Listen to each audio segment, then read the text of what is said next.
वृंदावन के एक महान संत थे। वे एक आश्रम में रहते थे जहां शांति और भक्ति का वातावरण था। संत रोजाना बिहारी जी के दर्शन करते और धाम वृंदावन की परिक्रमा करते थे। एक दिन संत जी को परिक्रमा करते समय एक तोता जमीन पर पड़ा हुआ मिला।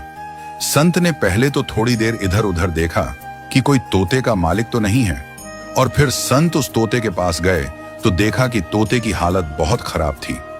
वह जल्दी जल्दी सांसें ले रहा था।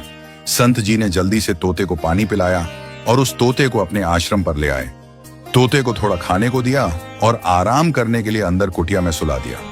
संत जी ने उस तोते की बहुत देखभाल की और 2 दिन बाद तोता एकदम सही हो गया।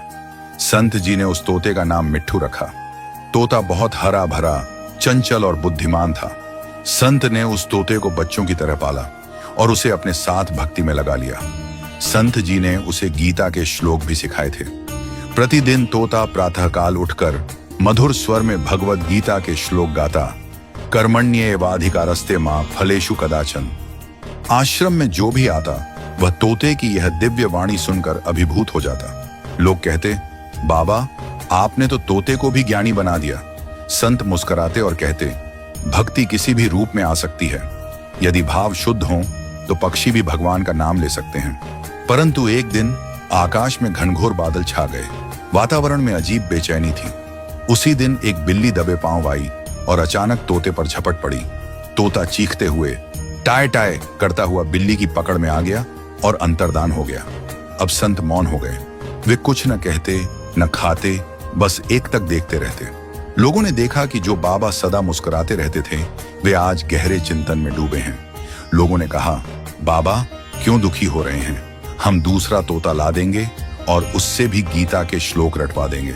संत ने शांत स्वर में उत्तर दिया, मैं तोते के चले जाने से दुखी नहीं हूं, बल्कि उस क्षण से दुखी हूं जब बिल्ली ने उस पर झपटा मारा। उसने कोई श्लोक नहीं कहा, केवल टाय टाय किया। मैं सोच में हूं, मैंने भी जीवन भर भगवद गीता पढ़ी है, पर जिस क्षण यमराज मुझ पर झपटेंगे, क्या मेरे मुख से भी कर्मण्येवाधिकारस्ते निकलेगा या केवल डर और भ्रम से टाय टाय ही निकलेगा? इसलिए ही तो महापुरुष कहते हैं, ज्ञान और भक्ति को इतना भीतर तक उतारो कि वह केवल जुबान की नहीं बल्कि आत्मा की गूंज बन जाए, ताकि संकट के समय भी वही मुख से निकले जो ईश्वर की ओर ले जाए, ना कि भय की ओर। सच्चा ज्ञान वही है जो कठिन समय में भी तुम्हारा साथ न छोड़े, और सच्ची भक्ति वही है जो मृत्यु के क्षण में भी तुम्हें ईश्वर का स्मरण कराए। अगर वीडियो अच्छी लगी हो तो वीडियो को ज्यादा से ज्यादा शेयर करें ताकि ये अनमोल बात सभी के पास तक पहुंच पाए